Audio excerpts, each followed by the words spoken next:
I'm Isabella, and this is my husband, Guy. We have hosted international students now for quite some years. We've had 3 German girls. And, Ina's been our third.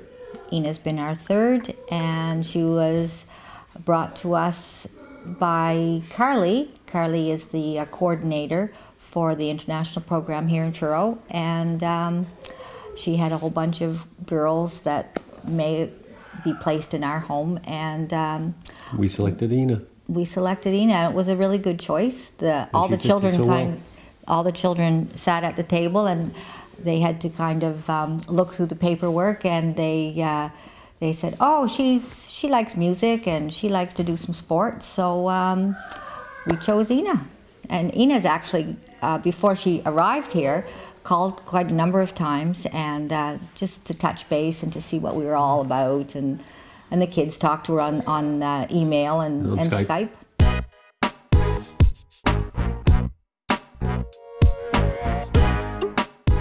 We have 8 children of our own, which we still have 4 remaining at home, and they fit in quite well with the exchange students. 4 of which have moved out of the home at this point, so we still have 4 here that are going through high school that just enjoy having the extra exchange students, and it's actually all good for their academics as well, because the girls that come are very good at their academics, and it's kind of good for my kids too. It encourages them to work a little harder in school. And see where you can actually get. Yeah. The number of exchange students that we actually have in the home at this point, we have 2 from Indonesia, 1 from Germany, 1 from Sweden, and we have a few... 2 from Canada. Yes. You're right.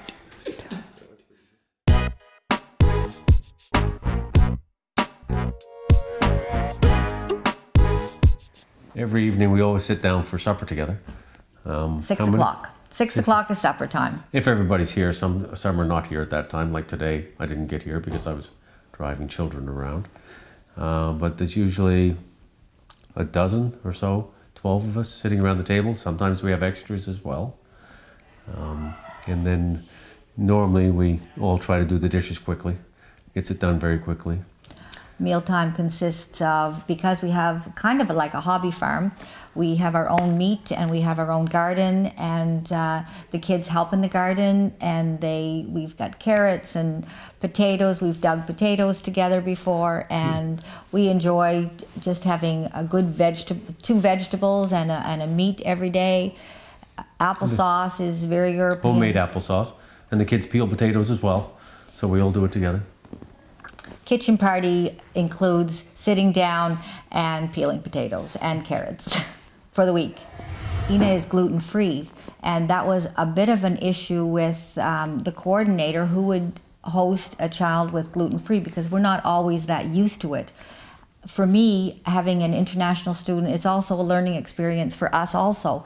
So we get on the internet and we Googled some gluten-free recipes, and we went to the health food store. We bought a bunch of different packages, and we started creating muffins and bread, and now you're a little bit more in tune yourself with the gluten-free phenomena, I guess, and she hasn't had any issues yet. She may have lost a little bit of weight in the beginning, but I think it's slowly rising again. But for all of us, it's an adventure and it's an experience, so we all try to accommodate each other. And it started out, it was a little scary at first, how do you feed a girl who can't eat any wheat? I love bread, and Sunday mornings I always cook pancakes, and of course that has flour. And then I cook all these pancakes, and then I go and cook Ina 2 pancakes out of a gluten-free recipe. Sometimes she sits there and says, "Is mine ready yet?" "Oh, just a second, Ina, just a second, I'm getting there."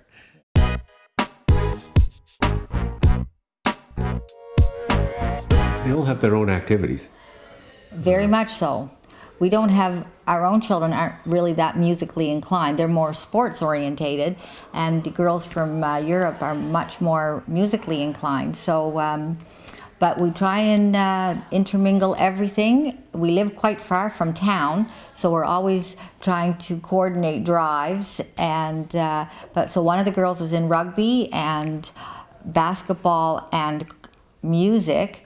The other one is Ina's in the band, school band. Yeah, and now she even wants to try the wrestling team. The girls' wrestling team, not the boys. And we all go to church on Sunday together. With the size and the number of children we have in the house at the moment, we have to take 2 cars. We can't take it in one. Sometimes we have to farm them out for a 3rd vehicle to drive. So it does get quite busy here, but it's always enjoyable. And they're a joy to have here.